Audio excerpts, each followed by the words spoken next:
आवाज नहीं उठाई, लेकिन आज उस पर नजर डालते हैं और देखते हैं कि असल में इनकी कारकर्दगी क्या है और ये कंपोजिशन, स्ट्रेटेजिक मीडिया सेल की कंपोजिशन कैसे की गई है। ऐसा महसूस हो रहा है जैसे इनका एक इंफ्रास्ट्रक्चर मौजूद है, उसके अंदर एक वकील को प्लांट किया गया है, 2 साफियों। अस्सलाम वालेकुम, welcome back to my YouTube channel. कैसे हैं हम दोस्त? उम्मीद करते हैं ठीक ठाक होंगे। दुआ ज़ारा केस के हवाले से न्यू अपडेट शेयर करते चलें। दुआ ज़ारा शेल्टर होम में कैसे ज़िंदगी गुजार रही है, शेल्टर होम से बड़ी अहम बातें सामने आ रही हैं। शेल्टर होम में उसके दिन कैसे गुजरे हैं, बहुत सी लोग बहुत सी गलत बातें भी फैला रहे हैं और वो गलत बातों को आज तमाम तर तफसीलात के साथ हम आपको तफसीलन रिपोर्ट देंगे कि आखिर शेल्टर होम में यानी चाइल्ड प्रोटेक्शन ब्यूरो में कब कैसे किस तरह से रह रही है, उसका खाना पीना कैसा है, जिसके बारे में उनकी वालदा भी काफ़ी फ़िक्रमंद थी क्योंकि उनकी मर्ज़ी के ख़िलाफ़ तो कभी वो कुछ बनाती नहीं थी। उन्हें तो बस चंद चीज़ें पसंद थी जिनमें स्वाद शोध ज़्यादा था। उन्हें करीबी ज़राए से जो चाइल्ड प्रोटेक्शन ब्यूरो में जिनकी रसाई मौजूद है और दुआ ज़ारा कैसे अपनी ज़िंदगी को गुजार रही है, वो तमाम तफसीलात आज के इस वीडियो में रखते हैं। लेकिन उससे पहले आप सभी से छोटी सी रिक्वेस्ट है, जो लोग हमारे चैनल भी न्यू हैं, जिन्होंने अभी तक चैनल को सब्सक्राइब नहीं किया, चैनल को सब्सक्राइब कर लें, साथ में बेल आइकन को प्रेस कर लें ताकि 24 से आने वाली नई अपडेट का नोटिफिकेशन आपको सबसे पहले और बर वक्त मिल सके। सबसे पहली चीज़ तो ये कि वो बिल्कुल ठीक ठाक है, हशाश बशाश है। मेरी जिन अपने ज़राए से बात हुई है उनकी उससे कमोबेश हर रोज़ ही मुलाकात होती है। एक चीज़। दूसरी चीज़ ये कि इसमें जो चीज़ मैं आपसे शेयर करूँगा वो एज़ इट इज़ है। अब इसमें बहुत सारे लोग इसकी मुख्तलिफ ट्रांसलेशंस निकालेंगे, लेकिन whatever is the reality is what I am going to share with you. अच्छा, एक तो ये कि जो वहाँ पर जहाँ पर वो मौजूद है वहाँ पर चाइल्ड यानी बच्चों के हवाले से है, वो चाइल्ड प्रोटेक्शन अथॉरिटी उसको आप कह लीजिए। अब वहाँ पर बच्चों को डील मुख्तलिफ एजेस के मुताबिक किया जाता है, यानी कि 5 साल तक के बच्चों की और रूटीन है, 10 साल तक की और है, 15 की और है, और जब तक उनको चाइल्ड कंसिडर किया जाते हैं जिस एज तक वो वहाँ पे होते हैं, मुख्तलिफ एज ब्रैकेट्स में उनकी एक्टिविटीज़ में उनको डिवाइड किया गया है। इसी तरह इस बच्ची को भी एक सर्टन एज कैटेगरी के अंदर डिवाइड किया गया है और उसके मुताबिक जितनी भी एक्टिविटीज़ हैं उसमें बाखूबी वो पार्टिसिपेट कर रही है। 1 मिसाल के तौर पर उसकी क्या रूटीन है, एक जो बच्चे हैं उनका प्रेयर टाइम यानी नमाज का, कुरान पढ़ने का उनका एक टाइम होता है, उसमें वो रेगुलरली पार्टिसिपेट कर रही है। फिर इसके अलावा लंच का, ब्रेकफास्ट का, डिनर का एक रूटीन टाइम होता है। बच्चे अक्सर एनॉय हों, नाराज़ हो जाए तो वो उसमें पार्टिसिपेट यानी खाना पीना छोड़ देते हैं या कम कर देते हैं, उसमें वो रेगुलरली पार्टिसिपेट कर रही है। इसके अलावा वहाँ पे इनफॉर्मल एजुकेशन के हवाले से मुख्तलिफ एक्टिविटीज़ कराई जाती हैं, यानी कि वहाँ पर बाकायदा बुक्स दे के तो ज़रा वो डिग्रीज़ नहीं कराते, लेकिन वो एक इनफॉर्मली इस तरह बच्चों को एजुकेट करते हैं कि जो लैक उनका स्कूल से गैप आ रहा है उसको उनकी तालीम के अंदर जो है वो कवर किया जा सके। सो इनफॉर्मल एजुकेशन में जो मुझे इन्फॉर्मेशन मिली है बावसूख ज़राए से, वो ना सिर्फ पढ़ रही है बल्कि जो उससे छोटे वहाँ पर बच्चे मौजूद हैं उनको जो उसके पास नॉलेज है वो भी उनसे शेयर कर रही है।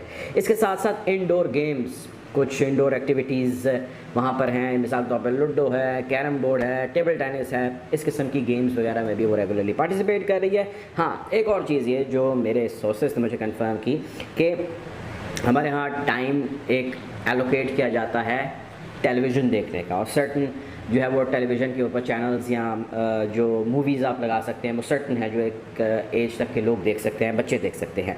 उसमें भी वो बड़ा रेगुलरली बहुत कीनली उसको फॉलो करती है। और रिसेंटली अभी जो पाकिस्तान इंडिया का मैच हुआ, मेरे ज़रा ये कंफर्म करते हैं कि उसने उसको बड़ा बढ़ चढ़ के देखा और उसको उसने एंजॉय किया। और अब पाकिस्तान की इंग्लैंड के साथ क्रिकेट सीरीज़ शुरू होने वाली है, वो उसको भी बहुत एक्साइटेड है देखने के लिए, एज़ पर द सोर्सेज जिन्होंने ये कंफर्म किया है।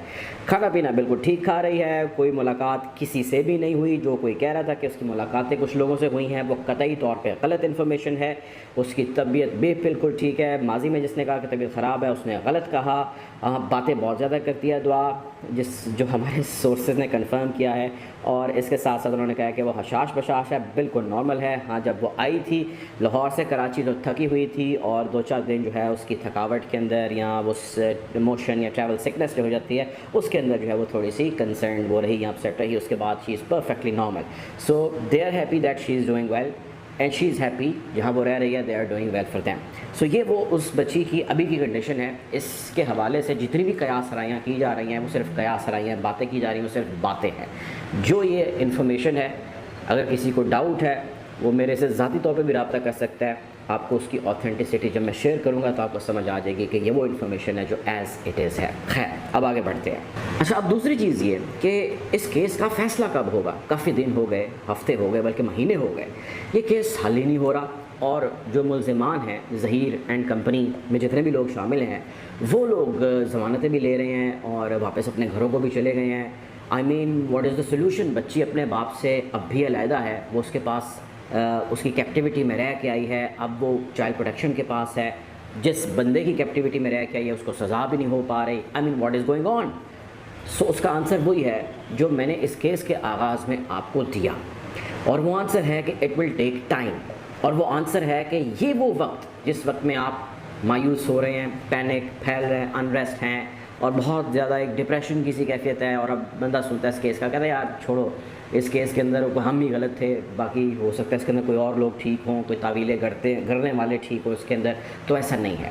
یہ وہ ٹائم ہے جو ٹیسٹنگ ٹائم ہے. یہ وہ ٹائم ہے جس کیس کے ہار یا جیت کا فیصلہ اسی وقت کے دوران ہونا ہے. کیونکہ اس وقت جس سٹیج پر کیس ہے وہ ٹرائل کورٹ ہے, یعنی یہاں پہ اس کا ٹرائل جاری ہے, اور اس ٹرائل کے اندر ان تمام داؤ پیچ, ان تمام گتھی جو سلجھ نہیں رہی تھی اس کو سلجھائے جانے کے حوالے سے کوششیں کی جا رہی ہیں. یہ بات آپ نے باقی ہمارے جو کولیگز ہیں, یوٹیوبرز ہیں, ان کے مختلف ویلاگس میں سنی ہوگی, اور یہ بات سچ ہے کہ کیسز میں ٹائم لگتا ہے, اور قتل کے کیسز کے اندر بھی ضمانتیں اکثر مجرم یا ملزم لے جاتے ہیں. سو اس ایکٹ کا جو حدت یا شدت یا کوانٹم ہے وہ قتل کے کیس جتنا تو نہیں ہے, لیکن کم بھی نہیں ہے. چنانچہ کیس جاری ہے, ضمانت ملی ہے, اور ضمانت کا مطلب نہیں کہ وہ کیس سے مبرہ ہو گئے ہیں. It will take time. ایک چیز جس کا ذکر میں اور پہلے سے بھی کر رہا ہوں وہ یہ ہے کہ اس سب میں غور طلب چیز یہ ہے کہ میکسیمم یا زیادہ سے زیادہ ٹائم نہ لگے, جو کہ ظہیر اینڈ کمپنی کے وکلاء کی کوشش ایونچولی ہے اور ہوگی. اور جبران ناصر صاحب کو میکسیمم کوشش کرنی ہے کہ کم سے کم ٹائم میں اس کو سارٹ آؤٹ کر لیا جائے. کیوں؟ کیونکہ اگر اس بچی کی عمر 16 سال کو پہنچ جاتی ہے اور اپنے 164 کے بیان پر قائم رہتی ہے تو تب بہت سارے مسئلے مسائل ہیں جو جنم لے سکتے ہیں, لیکن وہ ڈیفینیٹلی ifs اینڈ بٹس ہیں جس کے اوپر یا جس کے حوالے سے کوششیں دونوں سائڈوں سے جاری ہیں. اب غور طلب چیز یہ ہے کہ اندازاً اس میں کتنا ٹائم لگ جائے گا. کوئی کہتا ہے جی 1 مہینہ لگے گا, کوئی کہتا ہے 2 مہینے, کوئی 6 مہینے کہہ رہا ہے, اور کوئی کہہ رہا ہے کہ اس سے بھی زیادہ وقت لگ سکتا ہے, 1 سال 1.5 سال جیسا لگ سکتا ہے. تو جو کوئی بھی اس وقت ٹائم بتا رہا ہے آپ کو وہ غلط انفارمیشن دے رہا ہے. اس کا قطعی طور پہ کوئی بھی ٹائم فریم نہیں دیا جا سکتا. یہ ملٹیپل سٹیجز سے ہوتا ہوا کیس جو ہے وہ کسی بھی وقت تک جا سکتا ہے. اس میں ایسا بھی ہو سکتا ہے کہ اگلے 1 مہینے کے اندر سب کچھ کلیئر ہو جائے اور فیصلہ ہو جائے. اس میں ایسا بھی ہو سکتا ہے کہ اگلے 1 سال تک 1.5 سال تک جو ہے یہ کیس یوں ہی چلتا رہے اور اس کا فیصلہ نہ ہو. سو اس تمام تر کا جو دار و مدار ہے وہ اس وقت جو کورٹ کے اندر جاری پروسیڈنگز ہیں, اس وقت جو دلائل دیے جا رہے ہیں, گواہان پیش کیے جا رہے ہیں, جو نکاح خاں کے حوالے سے ڈیولپمنٹ ہے, جو ظہیر, اس کے بھائی شبیر, ان کی والدہ نور بی بی کے حوالے سے جو ڈیولپمنٹس ہیں, یہ ساری چیزیں اس سے جڑی ہیں. اور اس سب کیس کے اندر جو پیش کیے جانے والے ابھی تک کے ڈیٹیلز ہیں, ریکارڈ ہیں, وہ چیزیں ہیں جن چیزوں کا اس ایونٹ کی ہیپننگ سے تعلق ہے. ابھی ڈاکیومنٹری پروف کے اوپر جو ہے, جو اس بچی کی تعلیمی اسناد اور باقی چیزیں ہیں, اس کے اوپر علیحدہ ایک جرا پاسبلی ہو سکتی ہے اگر اس کے اندر کسی نہ کسی صورت میں یا کہیں نہ کہیں وہ اہداف حاصل نہ ہو پائے جو جبران ناصر کرنا چاہتے ہیں. بہرحال ہم کوشش کریں گے کہ اس کیس کے حوالے سے آپ کو یوں ہی آگاہ رکھیں. بہت ساری ڈیولپمنٹس ہیں جو اس کیس سے جڑی ہیں, ہر روز آتی ہیں, اور انشاءاللہ یہ سلسلہ ہمارا بھی یوں ہی جاری رہے گا. اتنا